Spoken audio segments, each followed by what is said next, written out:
Oye, país, buenas noches, oye, país, yo soy Rudy González, gracias por su compañía en esta hora, como cada noche, aquí en Color Visión. Vamos a pasar revista de los temas noticiosos ocurridos en el país y en el resto del mundo. La Procuraduría General de la República está en el ojo de la atención pública.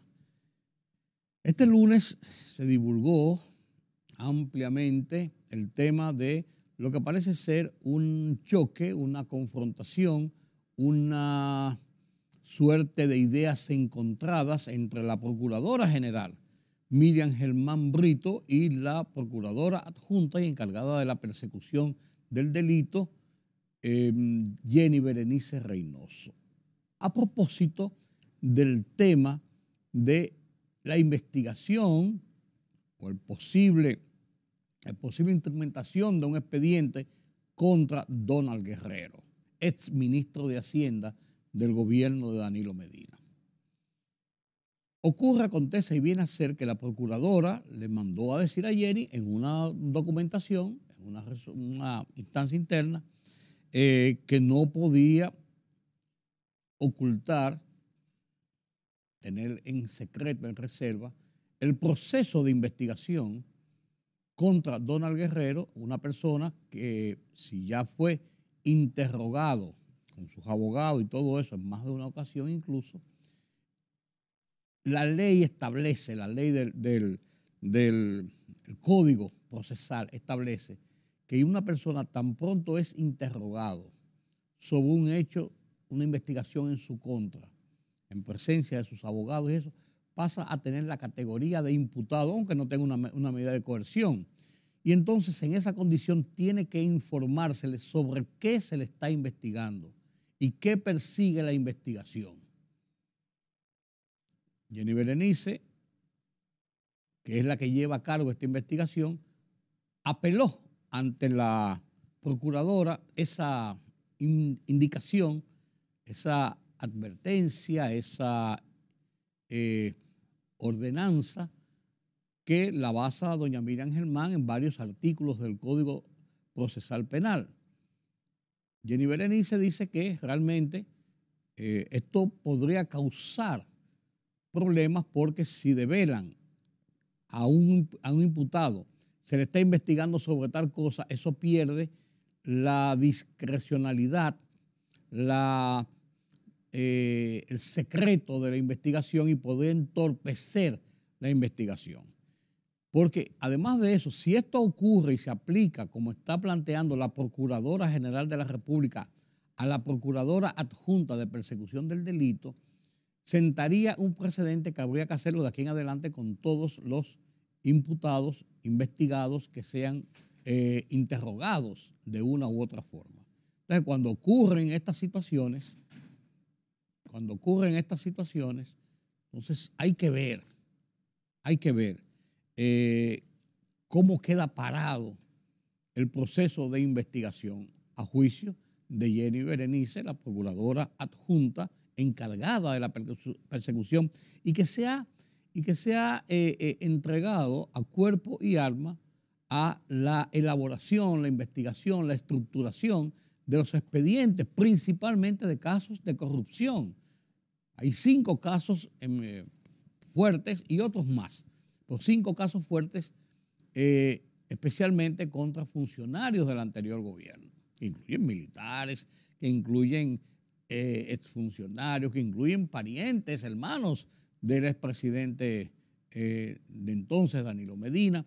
O sea, ella tiene sobre sus hombros este peso y está actuando en este sentido. Pero esto determina algunas desavenencias.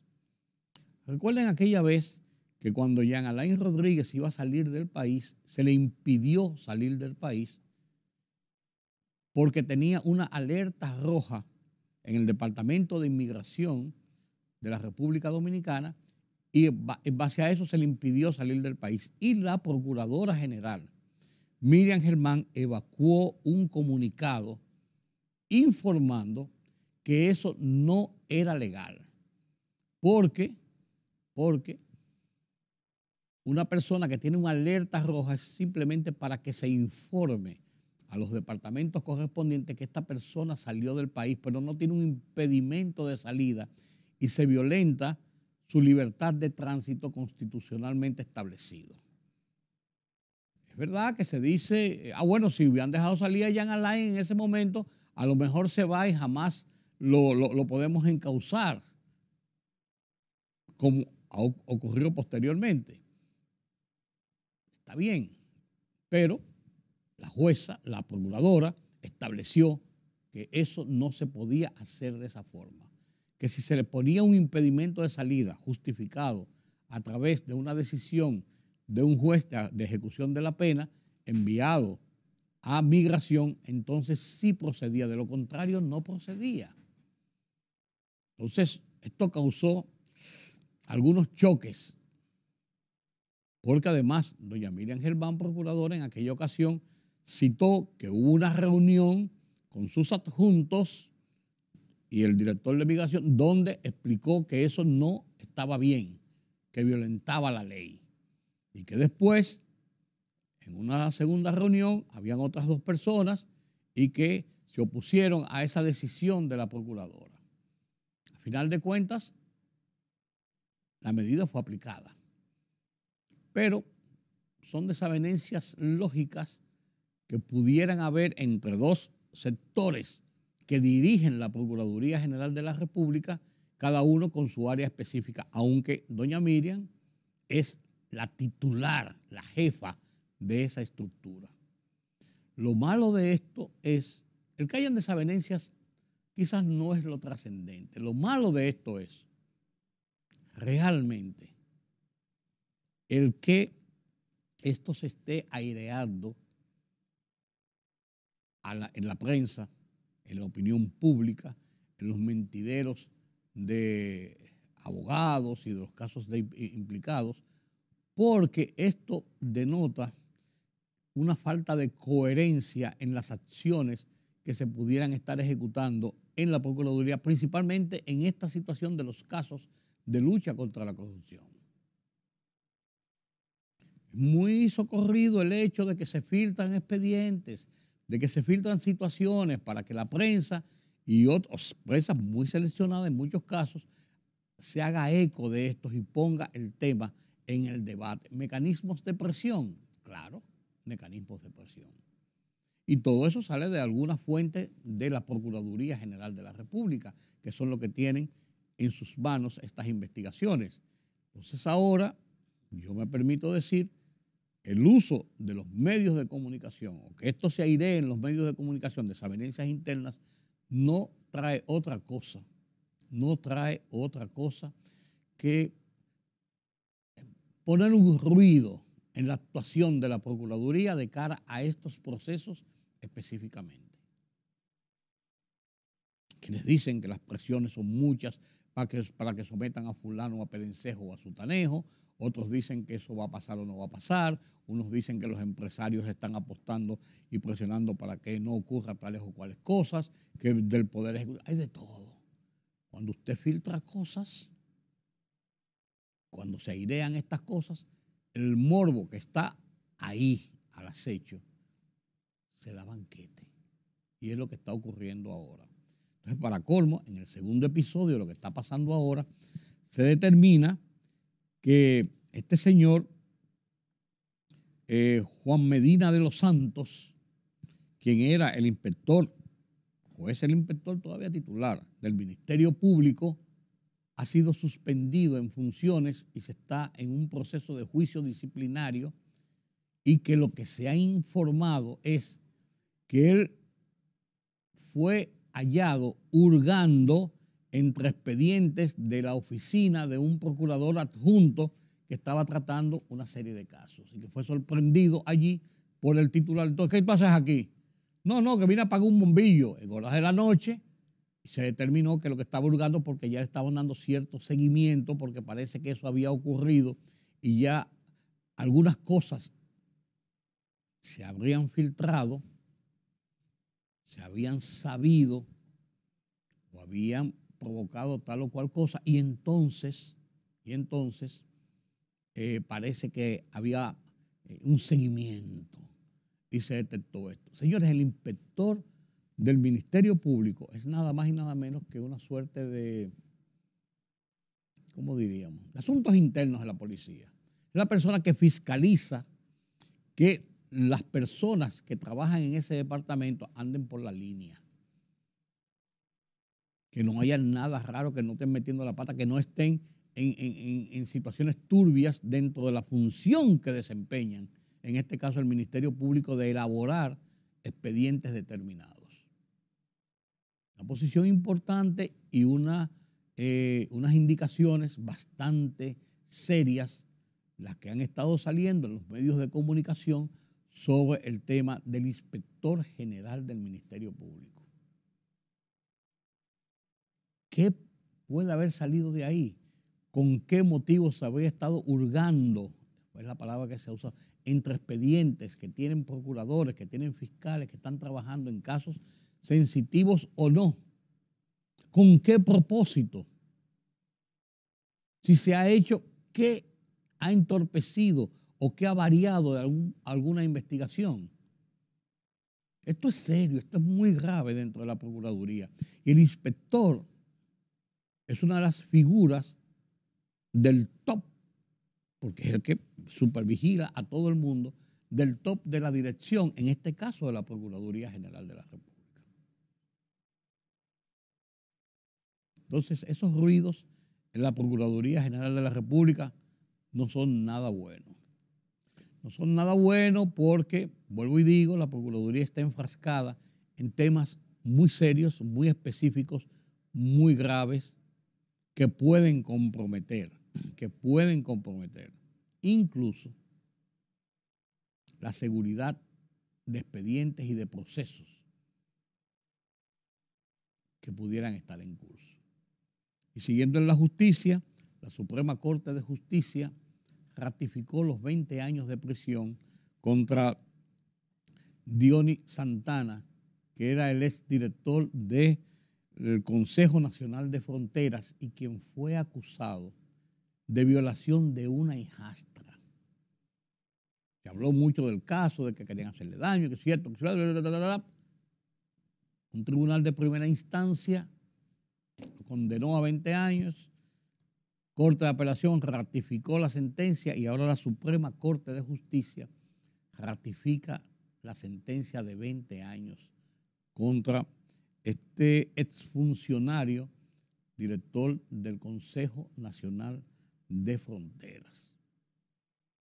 ¿Por qué esto tiene un grado de significación? Porque es un funcionario público y un funcionario de dirección de la segunda línea.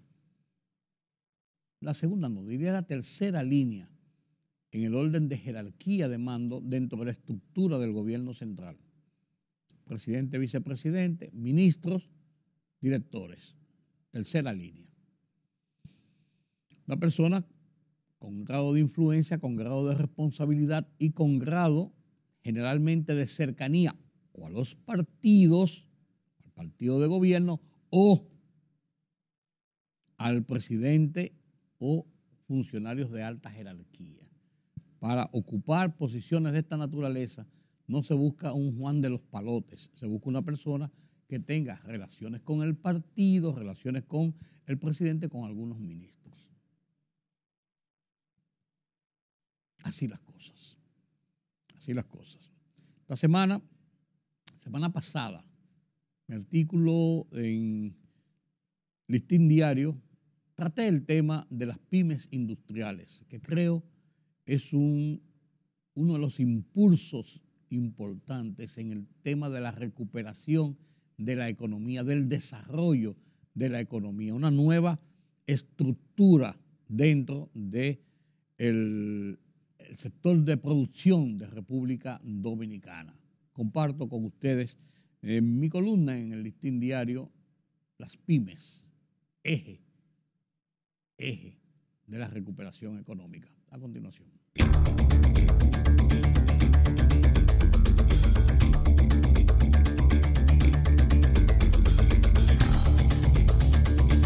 La gran industria nacional está establecida. tiene sus objetivos y metas. Son parte del desarrollo económico de la nación. Leyendo y escuchando los más variados análisis que en los medios de comunicación se han vertido sobre las ejecuciones del gobierno de Luis Abinader en estos 2 primeros años de gestión, observo la trascendencia de uno de los programas que más impacto tiene y deberá tener en la recuperación y desarrollo económico de la nación: las MIPYMES industriales. Las MIPYMES industriales se han posicionado, poco a poco, a partir del emprendedurismo motivado por la necesidad de generar ingresos, constituyendo hoy un gran segmento empresarial que ha ido ganando espacio y que se consolida, antes de forma individual y hasta anárquica, ahora más formal, organizadas y representativas, como uno de los ejes del desarrollo económico. El decreto 31-22, que instruye a 18 instituciones públicas a priorizar las MIPYMES industriales en sus procesos de compra, especialmente los programas de asistencia social del gobierno, mete el pie al fondo del acelerador de este sector, que mueve millones de pesos, genera gran cantidad de empleos y fortalece la visión del reconocimiento y respaldo del Estado a los pequeños empresarios. El Ministerio de Industria, Comercio y MIPYMES ha establecido un sistema integral de consultas que pone en manos de las instituciones un amplio catálogo de esas MIPYMES habilitadas para generar los productos que requieran, de acuerdo a lo establecido en el decreto presidencial. Así entonces, el concepto hecho en República Dominicana se torna cada vez más en una realidad que motoriza la economía y lleva bienestar y estabilidad a miles de familias y al país.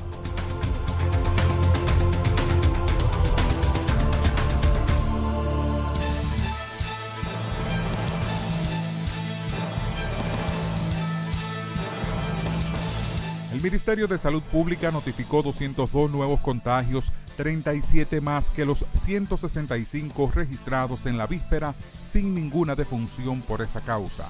El total de muertos por COVID-19 en el país se mantiene en 4.384, el 24.61% de los cuales era hipertenso y el 15.90% diabético.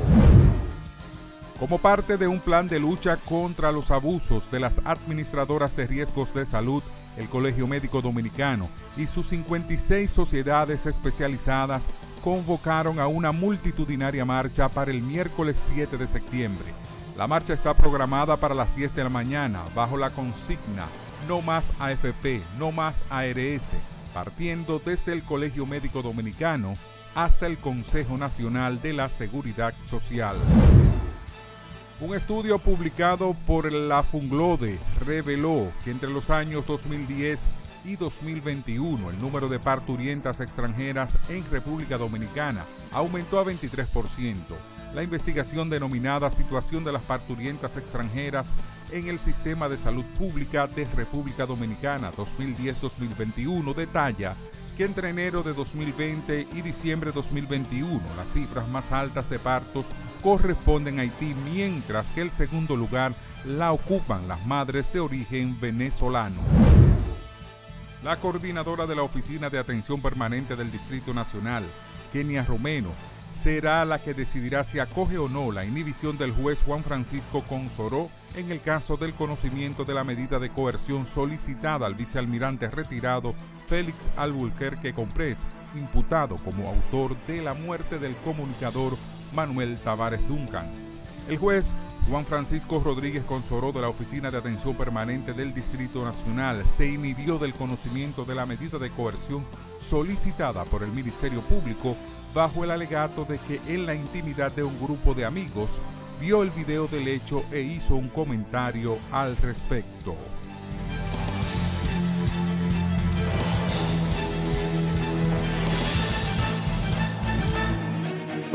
El rumbo de la tarde, plural, objetivo, democrático, la verdad siempre. Con tres verdaderos profesionales del periodismo y la comunicación, Georgie Rodríguez, Juan TH y Rudy González. los poderosos.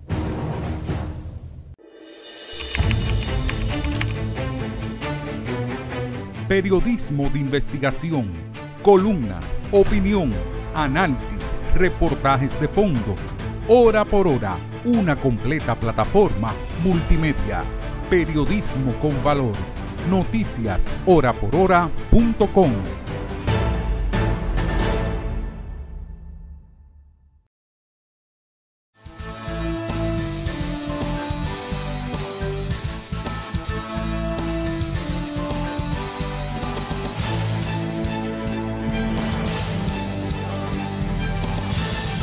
La apreciación del peso dominicano frente al dólar es algo no usual en República Dominicana. Que yo recuerde, quizás se haya producido en algún momento, pero no recuerdo ni siquiera por el tiempo que tiene la apreciación que ha sufrido el dólar, el peso frente al dólar en los últimos meses, en el último año, diría yo, y cuidado, como una situación que muestra estabilidad. ¿Por qué razón? Claro, los que ganan en dólares se podrán quejar de que ahora les rinden menos, pero eso mantiene un estado de garantías de las reservas y de evitar que la vorágine de aumentos a veces cuando se ha producido en República Dominicana pone patas arriba a la economía. Yo estoy diciendo cosas de lo que yo aprecio en la calle, como un hombre de la calle. Quien sabe de eso es don Carlos Cuello, nuestro analista de economía, quien está con nosotros esta noche, como cada semana. Y ese es el punto central con el que yo quiero comenzar, don Carlos. Buenas noches, don Rudy. ¿Usted está bien? Noches. Yo estoy bien. Bueno. Y con dólar apreciado. Sí, lo grande del caso es que, y la gente se preguntará, pero ¿cómo se explica que el peso dominicano se esté apreciando frente al dólar, mientras el euro, que es la segunda moneda más fuerte del mundo, frente al dólar? Se está depreciando frente al dólar? Prácticamente están a la par. Sí. Esa es una de las grandes noticias en los periódicos internacionales, ¿no? En el caso del peso dominicano, bueno, se han estado haciendo transacciones en esta semana 53 por 1. Sí. Cuando todos recordamos que el año pasado estaba cercano a los 60. Sí, llegó a 58 y pico, pegado al tope. Incluso se proyectó que cerraría este año, todavía falta, obviamente, ¿no? Y pueden pasar muchas cosas. Exacto, eso es lo que teníamos la proyección para este año, ¿no? Cuando se dijo al 62, la gente dijo, eso va para el 65 y pico. Sin embargo, esta noticia sorprende porque y no solamente que está el 53 por 1, sino que la preocupación de los generadores de divisas, porque en todo hay ganadores y perdedores. Claro, claro. Se aprecia o se deprecia, ganan y pierden. La gente piensa que porque alto es malo, bajo es bueno. No, pasa lo mismo que la temperatura. La temperatura muy alta te va dando una fiebre que te puede fundir. Pero si baja, entonces ya estaría muerto. Claro, sí. Claro. Entonces, en el caso del tipo de cambio, por ejemplo, en lo que va del año, el dólar se ha apreciado un 7.7% en lo que va del año. Carlos, ¿tú habías visto una situación de esa naturaleza? Sí, en 2005. 2005. Recuérdese cuando Leonel... pero eso fue por una coyuntura también muy especial. Llegó casi a 60. Sí, por una coyuntura muy especial porque fue que el gobierno de Hipólito Mejía no tuvo ningún control y eso se fue a la suerte de Dios y era una situación irreal. Realmente irreal. Y entonces cuando volvió el gobierno buscó el nivel aceptable para ese momento realmente dentro de la economía dominicana. Mira, ahí yo creo que habría que considerar factores económicos, pero también social, porque la verdad es que se perdió la confianza en la economía. Porque hubo una situación... Sí, con motivo de la quiebra bancaria, el mal manejo también de lo que fueron esas quiebras bancarias, ¿no? Pero cuando se pierde la confianza en una economía, la gente se refugia en una moneda dura. Claro. Entonces, el Banco Central llegó a registrar reservas internacionales negativas. Sin embargo, una vez ya se vislumbraba que iba a haber cambio, porque hubo un cambio de gobierno, ¿no? Ya había ganado las elecciones el presidente Leonel Fernández, que había estado en el 96-2000, ¿no? Le había entregado al presidente Mejía, y que paradójicamente dejó al mismo gobernador. O sea, sí, había dejado el gobernador de Banco Central que Balaguer había designado, A Héctor Valdés Albizu. que salió, precisamente, fue, digamos, sustituido durante los 4 años del presidente. por dos gobernadores en esos 4 años. Y el presidente Fernández anunció que nuevamente asumiría la gobernación Héctor Valdés. Claro. Entonces se recuperó ahí primero la confianza en la moneda dominicana y el tipo de cambio, mira, que llegó a sobrepasar el 60 por 1. Se desplomó a menos de la mitad. Sí, a 32. Sí, se desplomó. Y el Banco Central incluso tuvo que hacer lo mismo que está haciendo ahora. Ahora mismo, el Banco Central manifestó que ya lleva comprado $500 millones para evitar que siga desplomándose el tipo de cambio. Para mantener un equilibrio. Claro, porque el mejor tipo de cambio es el tipo de cambio equilibrado, ¿no? Tú decías una vez, yo recuerdo, y eso lo he recordado siempre, tú decías una vez, el gran problema del precio del dólar frente al peso dominicano es la incertidumbre de qué va a pasar mañana. Si tú tienes y tú dices, bueno, en este mes yo voy a tener un dólar al 10 por 1, tú puedes planificar, hacer tus ecuaciones económicas, tus inversiones, porque pues, si tú no sabes si mañana va a estar al 12 y pasado va a estar al 15 y después va a estar al 9, eso te genera un estado de inestabilidad que siempre tú buscas protegerte al alza. Sí, cuando hay incertidumbre en un mercado, siempre en un mercado cuando hay incertidumbre la brecha, que no es más que el margen de negociación, se amplía, porque el riesgo se traduce en mayores precios, ¿no? Y tú apuestas siempre a protegerte con lo de arriba. Claro. Si es esperada y proyectada, tanto con la inflación pasa lo mismo, ¿no? Ya entonces simplemente se va ajustando en el proceso, ¿no? En este caso, el Banco Central ha incrementado en $1.000 millones su reserva. O sea que eso todavía fortalece más el peso dominicano. El hecho de que el Banco Central disponga de nivel de reserva tan elevado, ¿no? Se fortalece el peso dominicano. Probablemente el Banco Central seguirá esa política. Lo único es que aquí hay contradicciones, porque mientras el Banco Central compra dólares, está poniendo a circular peso. Y la política monetaria restrictiva lo que está haciendo es retirando peso. Sí. El Banco Central ha manifestado que desde la expansión monetaria del año 2020 y mantenida para el año 2021 ha ido recuperando de amortizaciones. Recuérdate que muchas de esas facilidades fueron por 2 años, ¿no?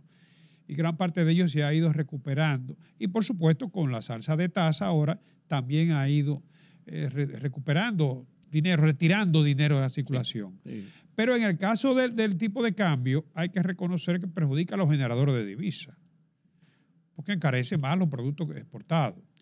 Estimula la importación. Lo que envían remesa, como tú decías, también, porque le rinden más los pesos, ¿no? Los pesos, claro. Al convertirlo, ¿no? Y claro, la inversión extranjera, aunque tiene otros parámetros, ¿no?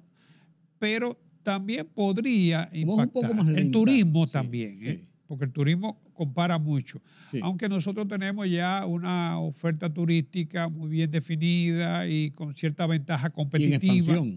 En expansión y con cierta ventaja competitiva sobre los países circundantes, ¿no? El caso de los países de América Latina, con el Caribe, la región del Caribe. Exacto. O sea que, de todo modo, eso podría afectar. ¿Qué otra dónde podría también impactar de manera negativa? Bueno, el déficit de la cuenta corriente. Porque al incentivar las exportaciones y encarecer las exportaciones podría afectar las importaciones. Sí. Pero el Banco Central ya decidió seguir esta política de fortalecimiento de su reserva y de mantener, por lo menos, estabilizar el tipo de cambio.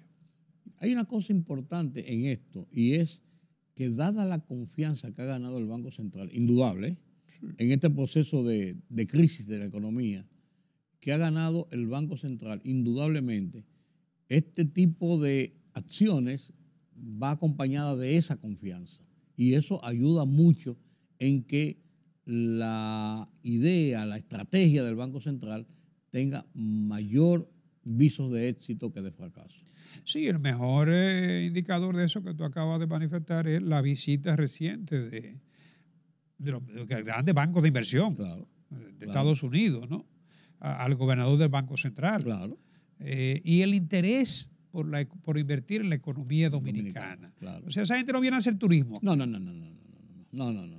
Serán en Don Pepe quizás un día, pero ese no es el... Exacto. El interés por la economía dominicana y, por supuesto, también ellos hacen negocio. El interés de seguir haciendo negocio con la República Dominicana, probablemente colocándole emisiones en los mercados internacionales, porque hasta ahora la economía de la República Dominicana ha sido un buen pagador. Es verdad que se ha incrementado la deuda, pero está completamente al día, ¿no? Y incluso los plazos se han ampliado, ¿no? Entonces, el gobernador en esa reunión con su equipo resaltaba a los banqueros de inversión que la economía dominicana, en primer lugar, lleva un crecimiento de un 5.6 en lo que va del año y que se proyecta que va a ser en torno a un 5%, lo cual coincide con el Fondo Monetario y con otros organismos internacionales. Destaca la fortaleza del turismo, que ha tenido una recuperación de que lleva ya 4.3 millones de turistas recibidos, proyecta 7 para este año, ¿no? Y se volvió a retomar la meta de los 10 millones. También destaca el gobernador que las exportaciones han crecido un 16.5% en lo que va del año. Es una fortaleza de la economía dominicana. Claro. Y obviamente si tú lo que quieres venderte ante los potenciales inversionistas, tú tienes que resaltar la fortaleza, ¿no? Sí. Y la estabilidad. Hay una estabilidad política y social. Indudable. Que pocos países en la región ahora mismo disfrutan, ¿no? Envidiable. Porque eso es un aspecto que toma muy en cuenta los inversionistas, claro, ¿no? Sí. Las evaluaciones, las calificaciones de riesgo por parte de la calificadora reconocida, ¿no? El comportamiento de la remesa con 5.7 mil millones de pesos. Es que esta apreciación del peso dominicano no se podría registrar si no fuera porque el país ha estado recibiendo un buen flujo de divisas. O sea, un flujo de divisas que es capaz de apoyar la demanda, ¿no? Y mantener niveles adecuados de reserva. Amén de la confianza de que no lleva a la gente a querer tener sus ahorros en dólares, porque ahora mismo el rendimiento en dólares es muy bajo. No tiene y no tiene sentido. Al contrario, está perdiendo dinero el que pretendió proteger su capital en dólares, porque compró dólares posiblemente al 58 por uno, y ahora si lo sale a vender, le van a dar menos. Al 53. Una pérdida cambiaria, sí, ¿no? Sí. O sea, que es un conjunto de elementos.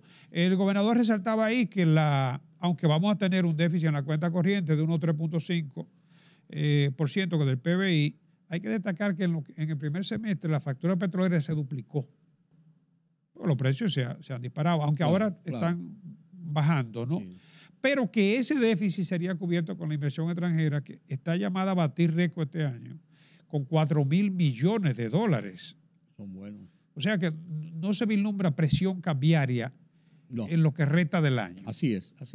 Mientras tanto, aquí en el patio interno, fue saludada el anuncio del Consejo Nacional de Hombres de Empresas, de los empresarios, de pedirle a sus afiliados que hagan incrementos salariales, y los deja por la libre que hagan incrementos salariales para poder ayudar a combatir el tema de inflación. Otra noticia al revés, igual que la que comentábamos antes de la apreciación cambiaria.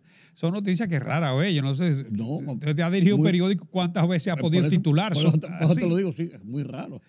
Es raro, pero es cierto. Bueno, para nadie es un secreto que del último reajuste salarial que se practicó en julio justamente del año pasado, ya hizo un año. El año que viene hay otro. La resolución es cada 2 años, ¿no? Que se revise el salario, pero se ha registrado un nivel de inflación desde entonces de un 9.4%. Del doble de lo que se registró. Prácticamente se llevó la mitad de lo que fue reajuste para algunas escalas, que no todas las escalas fueron iguales, ¿no? Y como es natural, la canasta, por ejemplo, la canasta familiar pasó de 38.625 a 42.269, más de 4.000 pesos, ¿no? El costo de la canasta familiar, ¿no? Y eso ha deteriorado, obviamente, el poder adquisitivo del salario. No hay lugar a duda, está a la vista, ¿no? Sí. Recuérdate que esos salarios fueron 21.000, la escala superior. La escala superior compromete a las Son empresas. como 4 o 5 escalas, ¿verdad? Bueno, hay 4 escalas, sí, 4 exactamente. Por ejemplo, la primera escala era de 21.000 a partir de enero, porque se hizo en 2 partes, ¿no? Empresas con venta de 202 millones de pesos En adelante o de 150 empleados o más. 151 empleados en adicional. ¿Tú sabes qué porcentaje de las empresas dominicanas emplea más de 150 personas? El 1.75, según la cifra de la Tesorería de la Seguridad Social, ¿no? Que son las empresas formales. Claro. Pero el 98.25% de las empresas tienen menos de 150 empleados. Y ahora entran las MIPYMES industriales. En el caso de las MIPYMES, que se están. Fíjate, la escala inferior del salario mínimo fue la MIPYME justamente, 11.900. Ahí es venta hasta 10 millones y menos de 10 empleados. Esos son los 2 extremos, Sí, ¿no? sí. De la escala. O sea, Pero las MIPYMES industriales están por encima de las MIPYMES normales. sí. Tienen como otra conformación por la cantidad de empleados que manejan. Ya. De todos modos, el reajuste nosotros entendemos que es un llamado de sensato, obviamente que fue saludado por los trabajadores, los representantes de los trabajadores, pero ellos dicen que debe reunirse El Consejo Nacional de poniéndole Salarios. un poquito más, ¿no? Sí. Para revisar lo que se acordó el año pasado. No, y cuando tú vienes a ver, podrían estar pensando que los empresarios estarían pensando lo que le estamos aumentando ahora para el año que viene, entonces no vamos a poder aumentarle la cantidad que pueden demandar los sindicatos, sino que ya le hemos avanzado eso. ¿Podrían estar pensando eso? Es una sugerencia, ¿no? Sí. Es una recomendación Pero a las que- empresas que estén en condiciones, porque no todas las empresas van a estar en Pero que condiciones. viene muy a tono a una realidad del país. Claro. Déjame decirte algo, tú lo sabes. Muchas empresas, independientemente de lo que establezca la resolución del Comité Nacional de Salarios, revisan anualmente lo que son sus compensaciones. Claro. Porque es una manera de tú tener incentivada a la gente, ¿no? Hay algunos que tienen niveles porcentuales establecidos de incrementos anuales entre el 10 y el 15, el 10 es el normal, el 12 por ciertas evaluaciones, hasta el 15. Esperan esto para Claro. no quedar al margen, ¿no? Sí. Pero además hay una realidad, y es que cuando tú modificas estas escalas salariales o haces cualquier reajuste que cambie lo que son las escalas salariales, eso tiene un efecto de arrastre. Claro. Porque Claro. el que tenía una brecha de 2 o 3 mil pesos, tú se la vas a mantener. Claro. Y no puede dejarlo a la par, porque si lo deja a la par, entonces lo que está es bajándole la categoría Exacto. al que estaba arriba antes. Y podría desestimular, ¿no? Lo que es su aporte. Sí, al trabajo. eso tiene una teoría de dominó. Sigue Pero es un avanzando. buen llamado, pienso, claro ¿no? que Y va a sí. tener su impacto. No, claro que sí. Y más en una situación real como la que estamos viviendo con el tema de la inflación. Lo ideal sería que se lograra controlar la inflación, porque no hacemos nada con aumentar salario. En este caso sería indexación, compensar la pérdida por Sí. la inflación, porque eso nos podría llevar a una espiral inflacionaria. Lo ideal, como repito, sería que se controlara la inflación, que es el gran enemigo de los salarios, ¿no? Y que se fortalezca el salario real, que es el salario ya despojado de los efectos de la inflación. Pero eso es más difícil, controlar la inflación, quizás, que dejar a la libre que hacer ese llamado. Sobre todo que no depende de nosotros. Claro que sí, claro que sí. En esta coyuntura. Los subsidios y la deuda se traen el presupuesto. Bueno, mira, tenemos una situación con la inflación y esta coyuntura, ¿no? Y es que los subsidios, ya lo hemos comentado en programas anteriores, se están llevando una tajada del presupuesto. Claro. En principio, nosotros llegamos a pensar que el gobierno no quería enfrentar el costo político, pero hemos visto que Estados Unidos está haciendo lo mismo. Sí.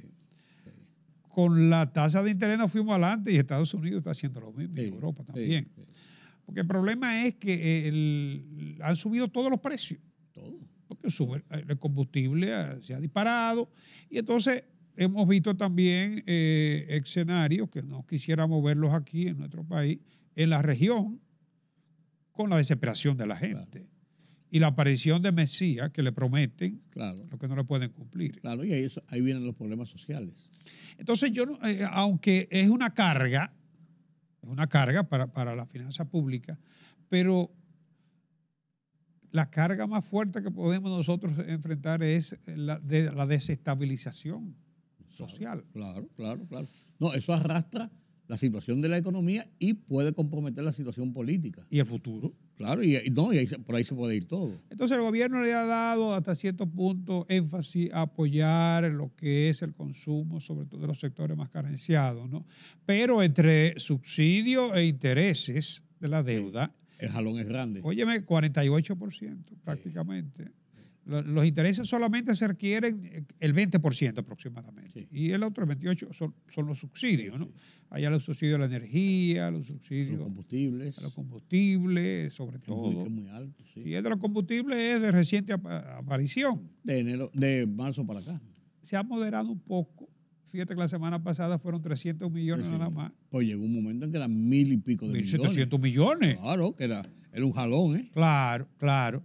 Vamos a ver cómo este segundo semestre, que parece que ya, como te comentábamos antes, nos hemos ido acostumbrando a la economía de la guerra y ha habido alternativa en el camino, tenemos la fortaleza de la economía a favor. Ojalá y este segundo semestre las cosas se estabilicen, ¿no? Y finalmente la economía logre su objetivo. Así es. Bueno, vamos a esperar a ver qué pasa y mientras tanto seguimos aquí. Así, si Dios en quiere. Oye País, y la semana que viene, don Carlos Cuello vuelve de nuevo a ofrecernos el panorama de la economía, sus análisis y la visión de hacia dónde parece ir el país y el mundo. ¿No es así, don Carlos? Así es. Gracias por acompañarme en este conversatorio con Carlos Cuello sobre la situación de la economía nacional e internacional. Permítame la pausa.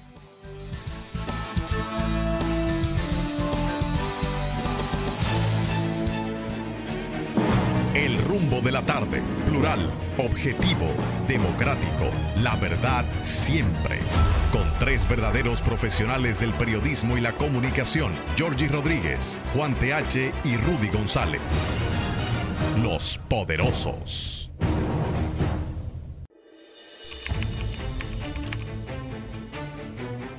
Periodismo de investigación, columnas, opinión, análisis, reportajes de fondo. Hora por hora, una completa plataforma multimedia. Periodismo con valor. Noticias horaporhora.com.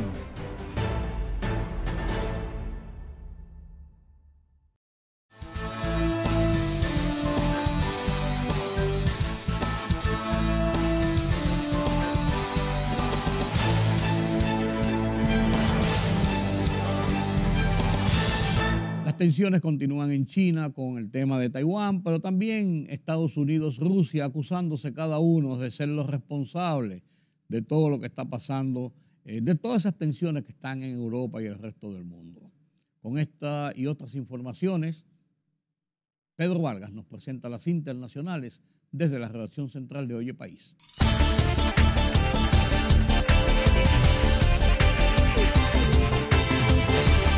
Estados Unidos y Rusia se culparon mutuamente por la actual tensión que domina la escena internacional y que, según Naciones Unidas, ha creado una de las situaciones más peligrosas que el mundo ha visto en décadas.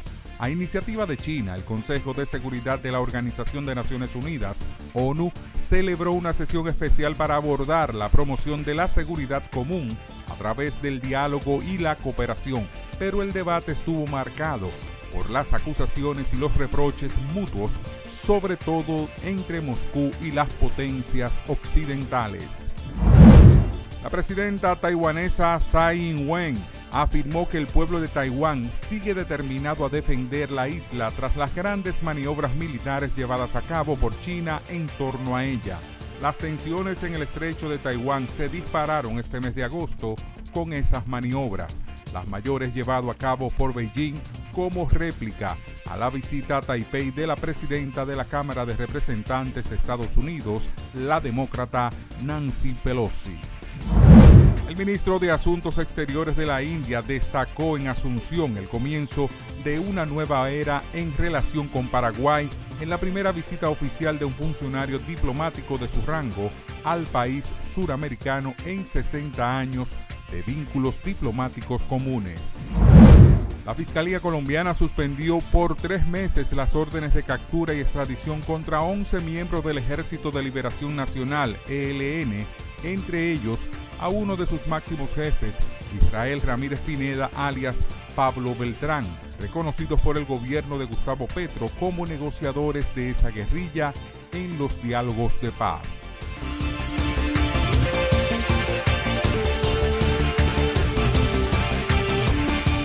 Llegamos al final de esta emisión de Hoy el País. Gracias por su compañía en esta noche. Yo soy Rudy González, los convoco para mañana a esta misma hora aquí en Color Visión. Analizaremos nuevos temas noticiosos de interés nacional e internacional. Pasen un feliz resto de la noche. Nos vemos mañana.